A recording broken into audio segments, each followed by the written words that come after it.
So one of the things that we've had this for a long time now, where we can put in the party members to a listing, to a transaction, to a project. Whenever you go to add a party member, previous to this recent update, this party member piece right here was just a drop down. You click on it and it would just give you a drop down. Now, whenever you click in here, it actually gives you the drop down, but you're able to search on it.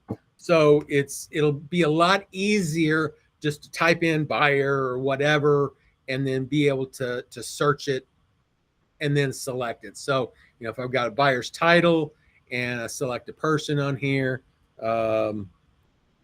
Abe, I don't have Abe. I'm thinking I have Abe Lincoln. Abigail Fillmore, select that, and then go in. So what that's doing is just making it easier to select those party member types.